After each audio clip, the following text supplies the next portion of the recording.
কিন্তু তারপরে তো আমরা সহ্য করে নিতে হয়, আল্লাহর উপরে ধৈর্য ধারণ করে সহ্য করে নিতে হয়। যেমন কিছুদিন আগে আমার সবচেয়ে বড়, আমরা 4 ভাই ছিলাম, সবচেয়ে বড় যে ভাই সে মারা গেছে। আমার বাবা জীবিত আছে, মা জীবিত আছে। বলা হচ্ছে সবচেয়ে ভারী বোঝাবি বাবার কাঁধে সন্তানের লাশ, বলে না? তাহলে দেখেন, এটা কি কোরআনের মধ্যে বলছে যে তোমাদেরকে এইভাবে আমি পরীক্ষায় ফেলবো। তাহলে তারপর আমরা আল্লাহ তাআলার কাছে বাধা চাই, আল্লাহর কাছে সাহায্য চাই যে আল্লাহ তাআলা যেন আমাদেরকে এমন কোন পরীক্ষায় না ফেলেন যে পরীক্ষায় আমরা উত্তীর্ণ হতে পারবো না, এবং আমরা যেন বিপদে ধৈর্য ধারণ করতে পারি, আল্লাহ তাআলার উপরে সন্তুষ্ট থাকতে পারি। এই যে হচ্ছে একজন মুমিনের অন্যতম শ্রেষ্ঠ গুণ। আল্লাহ তাআলা বলেন যে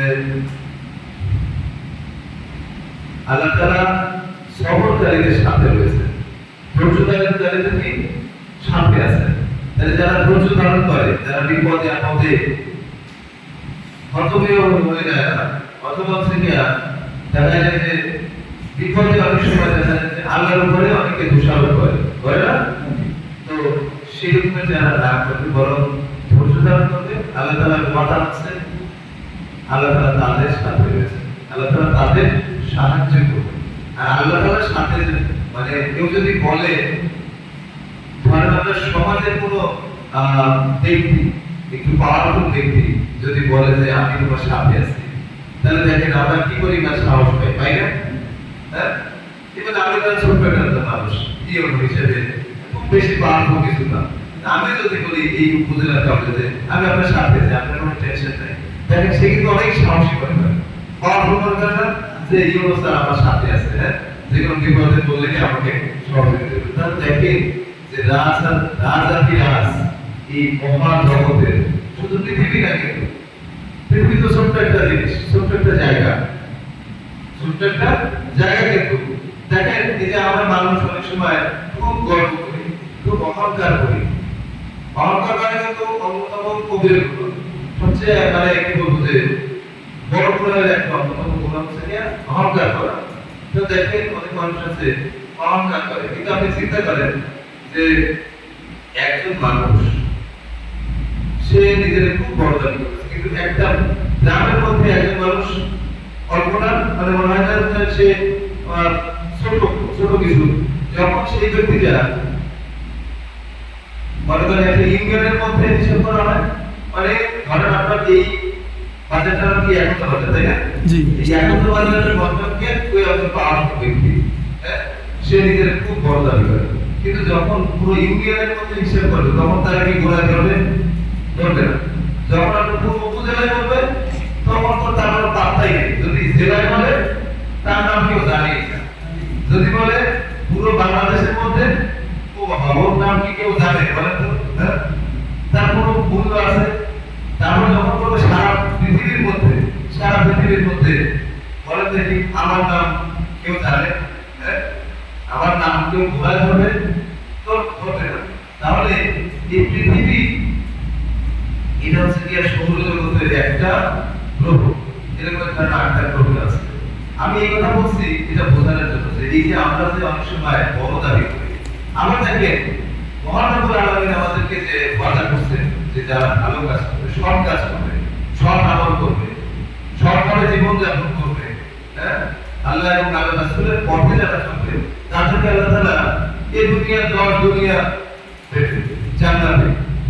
আমরা শুনলে অবাক লাগে না কিভাবে সম্ভব? দেখেন আমরা এই যে মহাবিশ্বের কথা বলছি, মহাবিশ্বের ভিতরে এই পৃথিবীটা হচ্ছে কি ক্ষুদ্র একটা জায়গা।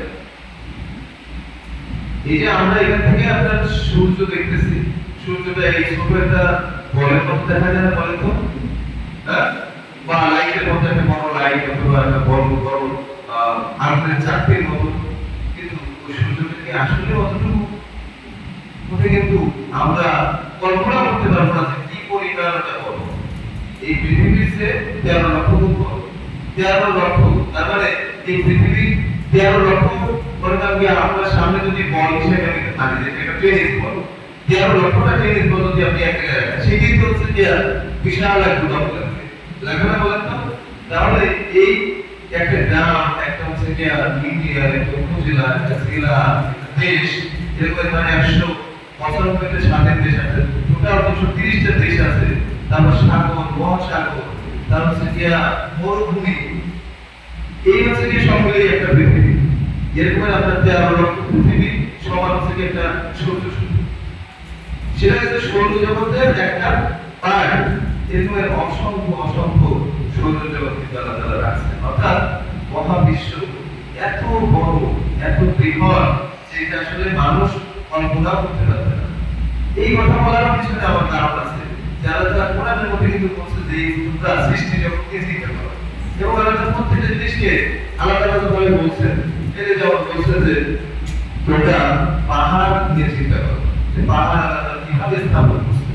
সাগর নিয়ে চিন্তা করো, সাগর কিভাবে দেখো, যে আমরা এই শুধু সন্ধ্যা নদীর পাশেই যদি যাই, দেখবেন যে ঢেউ বা ওখানে যদি আমাদের মাঝখানে ছেড়ে দেওয়া হয়, যত সাঁতারই হোক না কেন, বলেন তো তার কেমন লাগবে, বা সে আসলে কি সাঁতার কেটে উঠতে পারবে ধীরে? আমার মনে হয় না। সেটার জন্য একদম বিশেষ যদি কোনো ইয়া হয় বা বিশেষ সহযোগিতা থাকে, তাই হয়তো পারবে, বলে কিন্তু পারবে না।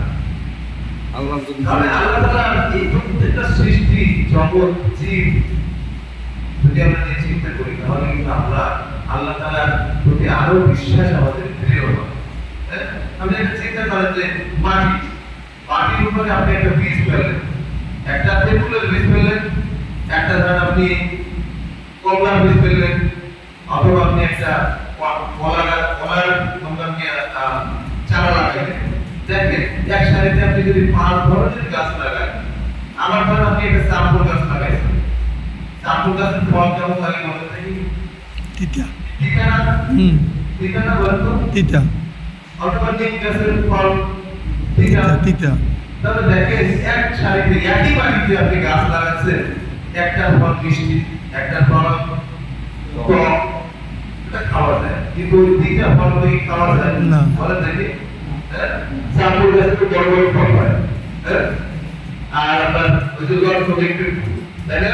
লটকনেরও কিন্তু ছোট ফল আছে, আপনার একটা আছে গিলোটিন আছে নাকি, বা ওই কুমিল্লার অঞ্চলে হয় ছোট ছোট, ওই লটকনেরও ছোট, করমজা বলা হয়, করমজা।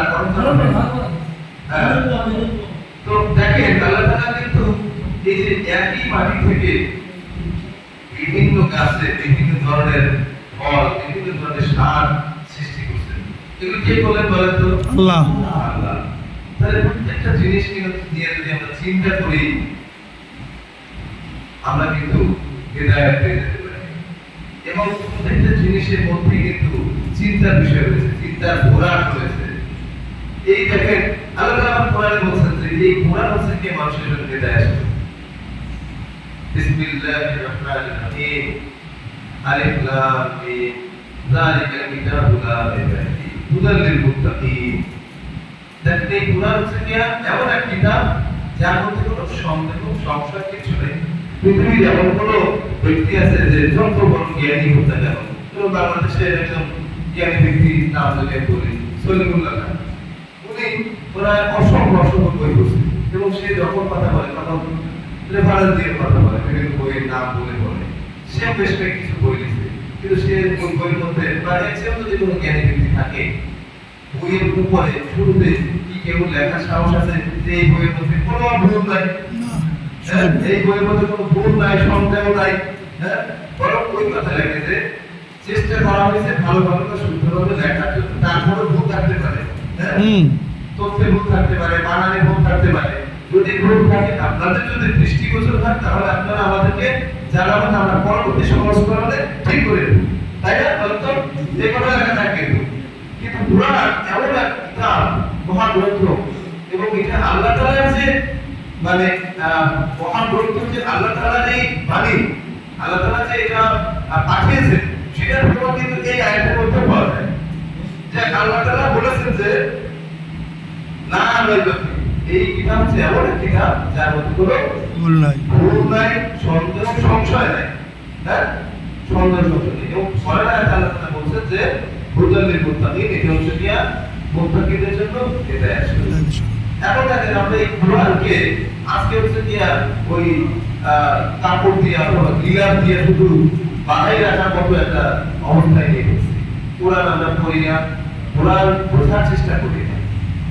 কোরআন কি বললে আপনার কিন্তু অনেকে বলে যে 3 খতম দিয়েছি 5 খতম দিয়েছি, শুধু হয়তো সে পড়ার সব যেটুকু একটা হরফ বললে 10 নাকি আল্লাহ তাআলা চাইলে এটাকে শতগুণ বাড়াতে পারে, কিন্তু কোরআন নাযিল করার যে উদ্দেশ্য, যেমন আপনার ধরেন একটা রাষ্ট্র পরিচালনার মধ্যে থেকে সংবিধান, তাই না? সংবিধান থেকে বিভিন্ন আইন কানুন করা হয়। তাইলে সেই সংবিধান যদি আমি না করি, তাহলে কি রাষ্ট্রে কিভাবে চলে বা রাষ্ট্র কি মূলনীতির উপরে নির্ভর করে কি করে চলে, এই কথা কিন্তু আমরা জানি না। জানতে পারবো বলেন তো জানতে পারবো না। তাহলে সংবিধান যেভাবে পড়া দরকার, তেমনি মুসলমানদের সংবিধান হচ্ছে আর কোরআন। মুসলমানদের সংবিধান কি? কোরআন। কোরআন। দেখেন আজকে মুসলমানরা যে আপনার বিভিন্ন জায়গায় আমরা লাঞ্ছিত হচ্ছি, অথবা আমাদের যে নৈতিক অবস্থা মানে স্খলন অথবা সঠিক পথ থেকে বিচ্যুত হয়ে যাওয়া, এর অন্যতম কারণ যে আমরা ইসলামিক জ্ঞান আমাদের মধ্যে নাই, কোরআন হাদিস আমাদের মধ্যে নাই। তাহলে আল্লাহ রাসূল সাল্লাল্লাহু আলাইহি ওয়াসাল্লাম বিদায় হজের ভাষণে একটা কথা বলেছেন যে আজকে আমি তোমাদের মাঝে দুটো জিনিস শিখে যাচ্ছি। সেই দুটো জিনিস কি? এক হচ্ছে কোরআন, আল্লাহ তাআলা বাণী, আর হচ্ছে কি রাসূলের আদর্শ বা আমার আদর্শ। এই দুটো জিনিস যদি তোমরা আঁকড়ে ধরতে পারো, তাহলে তোমরা পথভ্রষ্ট হবে না, তোমরা পথচ্যুত হবে না, লাইনচ্যুত হবে না। এখন সেই রাস্তা হচ্ছে না, যেমন আমি একটা বাজারে আসছি, আমার ড্রাইভার তাহলে রাস্তা ছেড়ে বলে আসতে পারবে। যদি রাস্তায় না থাকতাম আসতে পারতাম বলেন তো? আসতে পারতাম না। তাইলে ওই এর কাছে ওর কাছে জিজ্ঞেস করতে করতে করতে করতে ঘুরতে ঘুরতে হয়তো আমি দেখা গেল যে অন্য রাস্তায় চলে গেলাম। নামাজ ধরেন আপনার যে টাইমে, তার আবার আধা ঘন্টা 1 ঘন্টা 2 ঘন্টা পরে আসতে পারতাম, অথবা হয়তো আরো পড়তে পারতাম, কিন্তু তার কোনো গ্যারান্টি নেই। ঠিক আছে? তো সেই জন্য আসলে আমাদের পথ চিনতে হবে, রাস্তা চিনতে হবে। আর সেই জন্য কিন্তু আল্লাহ তাআলা কোরআনের মধ্যে প্রথম যে আয়াতটা নাযিল করেছেন, সেই আয়াতটা কি? ইকরা বিসমি রাব্বিকাল লাযী খলাক। পড়ো তোমার প্রথম নামে যিনি তোমাকে সৃষ্টি করেছেন। দেখেন আমাদের সমাজে অনেক আগে, আরো আগে কিন্তু বক্তব্য একটা চালিত হইতো, আপনাকে মসজিদে বলতে ছিল না বলেন তো? জি জি। এখন ধীরে ধীরে কি বক্তব্য বাড়তেছে না কমতেছে বলেন? কমতেছে। তাহলে যদি বক্তব্য কমে যায়, তাহলে আপনার বাচ্চাদের মধ্যে বা নেক্সট জেনারেশনের মধ্যে, পরবর্তী বংশধরদের মধ্যে আপনার ধর্মীয় জ্ঞান, ইসলামিক জ্ঞান, এটা কি বাড়বে না কমবে? বলে কমবে। কমবে। এখন কারো যদি ব্যক্তিগত উদ্যোগ থাকে যে না আমার সন্তান আছে, আমি কোনো একজন হুজুরকে ডেকে তারপর থেকে নিয়মিত পড়াই, সেটা কিন্তু সংখ্যা কম না? জি। এটা যেমন খরচসাধ্য, আবার সবাই কিন্তু সবসময় পারবে না, এটাই স্বাভাবিক। কিন্তু যদি আমরা বক্তব্যটা চালু করতে পারতাম বা করতে পারি, এখানে কি বক্তব্য চালু আছে? জি আছে। চালু আছে? আছে কম। যদি চালু না থাকে, আবার বিনীত অনুরোধ আপনারা আপনাদের সন্তানদেরকে একটু বক্তব্যে পাঠাবেন। কারণ আমরা এই যে কিশোর গ্যাংয়ের কথা বলি, আমরা বলি যে বর্তমানের সময়ের ছেলেমেয়েরা খুব বেয়াদব, বর্তমান সময়ের ছেলেমেয়েরা কথা শোনে না। তাকে তো শিখাইতে হবে না বলেন? জি। সন্তানের বাবা মায়ের উপর যেমন দায়িত্ব আছে, সে বড় হয়ে, কিন্তু তার আগে বাবা মা সন্তানের উপর কিছু দায়িত্ব আছে না? আছে। আপনি ধরেন আমি আমার বাবা মাকে এখন একটা পজিশনে আসছি, বড় হয়েছি, এখন আমি তাদেরকে সহযোগিতা করতে পারি। বাট আমার ছোটবেলায় যদি আমাকে বাবা মা এই মাদ্রাসায় না পড়াইতো, আমাকে যদি দিনই ইলম শিক্ষা না দিত, তাহলে বলেন তো আমি কি এগুলো জানতে পারতাম? না। পারতাম? সম্ভব ছিল? এটা ভুলে দুই একজন হইতে পারে যে সে নিজের চেষ্টায় পরবর্তীতে ধর্ম শিখছে, সেটা সংখ্যা কিন্তু খুব কম। কারণ ওই যে বাবা মা যেদিকে যায় বা বাবা মা যা মানায় সেটা কিন্তু হয়, সন্তান তো সেদিকেই যায়, তাই না? বলেন তো? আপনি যদি চেষ্টা করেন আপনার সন্তানকে তিনি ইলম শিখাবেন, শতভাগ না হইলে অন্তত কিছু তো হবে বা ম্যাক্সিমাম হবে, তাই না? তাহলে সেই চেষ্টাটা আমরা করি। কারণ আমরা যদি তাদেরকে তিনি ইলম শিক্ষা না দেয়, তাহলে সেটা ব্যর্থতা বা দায়ভার কিন্তু আমাদেরকে নিতে হবে। পাশাপাশি যারা মানে এই বক্তব্যে আসার মতো হয়তো বয়স নাই, যদিও পড়াশোনার কোনো বয়স নাই, মনে করতে আমরা মনে করি যে বয়স বেশি হয়ে গেছে সুতরাং এখন বক্তব্যে যাওয়া যাবে না, কিন্তু তিনি ইলম শিক্ষার ক্ষেত্রে এটা কিন্তু ফরজ। আল্লাহ রাসূল সাল্লাল্লাহু আলাইহি ওয়াসাল্লাম বলেন তালাবুল ইলমি ফারিদাতুন আলা কুল্লি মুসলিম। এই মুসলমান সে পুরুষ নারী সবার জন্য ইলম অর্জন করা কি ফরজ। এই ইলম অর্জন করা মানে হচ্ছে কি ওই আপনার কোরআন হাদিসের উপরে ডিগ্রি নিয়ে বাবা পিএইচডি ডিগ্রি অর্জন করা সেটা কিন্তু না। এটা হচ্ছে বেসিক যে জ্ঞান, ধর্মীয় যে জ্ঞান, যেটা না জানলে আপনার দিনের পথে আপনি সঠিকভাবে চলতে পারবেন না, ওইটুকু আপনার শেখা ফরজ। সুতরাং আমরা সেইটুকু যদি শিখতে পারি, দিনের যদি সঠিক বুঝ আমরা গ্রহণ করতে পারি, তাহলে আমরা আল্লাহ এবং আল্লাহ রাসূলের যে দেখানো পথ সেই পথে আমরা চলতে সক্ষম হব। তো প্রিয় মুসলিম ভাইয়েরা, আমি বিনীতভাবে অনুরোধ করি যে আমরা যেন আল্লাহ এবং আল্লাহ রাসূলের পথে চলার জন্য যতটুকু জ্ঞান দরকার, বেসিক যে জ্ঞান দরকার, ইসলামী যে জ্ঞান যেটুকু না হলেই চলে না, সেটুকু যেন আমরা মানে বয়স নির্বিশেষে যেন শিখি। এটা লজ্জা করার কোনো কারণ নেই। আজকে দেখেন, আপনি হয়তো আমার সামনে বা আরেকজনের সামনে লজ্জা পেলেন, কিন্তু কাল কিয়ামতের পর্যায়ে যদি আল্লাহ তাআলার সামনে লজ্জা দেখাতে বলেন এরপর আর কিছু থাকবে না। তখন কি ফেরত আসার কোনো সুযোগ থাকবে না। এই যে ধরেন আমরা যখন আমাদের রূহটা আল্লাহ তাআলা নিয়ে যাবেন, জান কবজ করে ফেলবে, তারপরে কবরে আমাদের জীবন শুরু হবে না? কবরের জীবনের প্রথমেই হচ্ছে কি তিনটে প্রশ্ন জিজ্ঞেস করবে। এই প্রশ্নের উত্তর আমরা অনেকেই জানি, কিন্তু এই উত্তর জানলে কি কবরে কি উত্তর দেওয়া যাবে? হ্যাঁ, এই উত্তর জানলে কি উত্তর দেওয়া যাবে? না, দেওয়া যাবে না। তো সেই জন্য আমাদের আমল করতে হবে, সেই আমল আমরা করতে পারলে ওখানে কি উত্তর দিতে পারবো।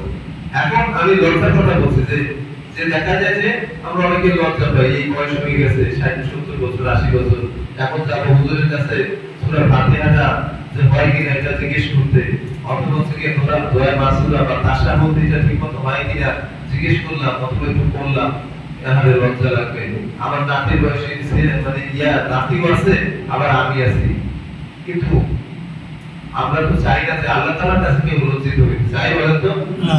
আজকে যদি এইটুকু আমি যেমন আমি নিজেও নিয়ম হিসেবে আমি নিজেও যদি বলি যে আমি এই জিনিসটা জানি না, আমি শেখার চেষ্টা করি, তাতে তাতে কেউ যদি কিছু মনে করে তাতে আমি কিছু মনে করি না, কারণ সব জিনিস সবাই জানবে না। সব আপনি হয়তো ওই সময় সুযোগ পান নাই, আমি বক্তব্য হয়তো পড়ার সুযোগ পাইছি বলে আমি হয়তো সূরা আমার মোটামুটি সূত্র আছে, কিন্তু আপনি হয়তো সুযোগ পান নাই। এখন সুযোগ লাগান, কাজে লাগান। আল্লাহ তাআলা তো এটাকে বলবো যে আরো বিশেষ গুরুত্ব দিবে যে দেখো আমার বান্দা এত বছর হচ্ছে কি শিখতে পারে না, কিন্তু এখন এসে বসে এসেও তার উপলব্ধি হয়েছে, তার কি উপলব্ধি হয়েছে। যেমন একটা উদাহরণ দেই যে আপনার ঘরের সন্তান অথবা কোনো আত্মীয় তার দীর্ঘ বছর ধরে তার সাথে কোনো একটা বিষয় নিয়ে আপনার মনোমালিন্য হয়েছে, হ্যাঁ, একটু তর্ক হয়েছে বা একটু ঝগড়া হয়েছে, দীর্ঘ বছর কোনো কথাবার্তা নাই, অনেক বছর পরে আইসা সে যদি বলে মামা চাচা বা বাবা আমার ভুল হয়েছিল, আমার মাফ করে দেন, আপনার কেমন লাগবে বলেন তো? হ্যাঁ, আপনার মানে ওই খুশিতে দেখা যাবে আপনার চোখে পানি পড়বে, হ্যাঁ, তাই না? আপনি বুকে জড়াই করবেন, বুকে জড়াই করবেন না? আল্লাহ তাআলা তো এটা কিসের জন্য হয়েছে? এটা হচ্ছে কি আমাদের মন, আবেগ, ভালোবাসা আল্লাহ তাআলা দিয়েছে সেই জন্য হয়েছে। আল্লাহ তাআলা কিন্তু তার চেয়ে আরো অনেক দয়ালু, আল্লাহ তাআলা কিন্তু আরো অনেক বেশি তার ভিতরে বান্দার জন্য ভালোবাসা রাখে, তাই না?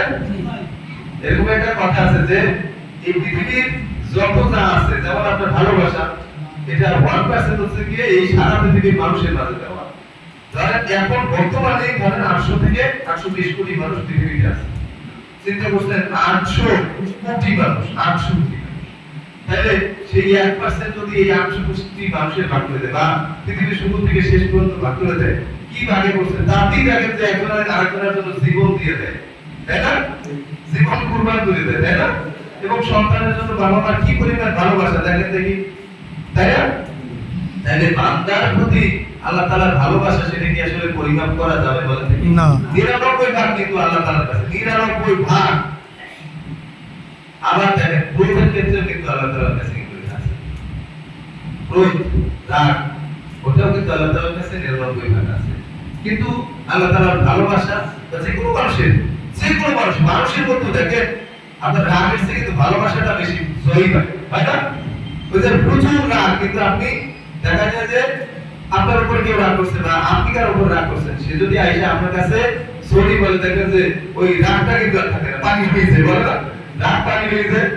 আল্লাহ তাআলার কাছে কিন্তু তাই, আল্লাহ তাআলার কাছে কিন্তু তাই যে এই যে মুরব্বী, এই যে দাড়ি পাকা আমার বান্দা, আমার প্রিয় বান্দা, সে দেখো এত বছর পরে আমার কাছে ফিরে আসছে, তখন আল্লাহ তাআলা কিন্তু আরো বেশি খুশি হইয়া মানে আল্লাহ তাআলা কিন্তু আরো বেশি নেকি দেন।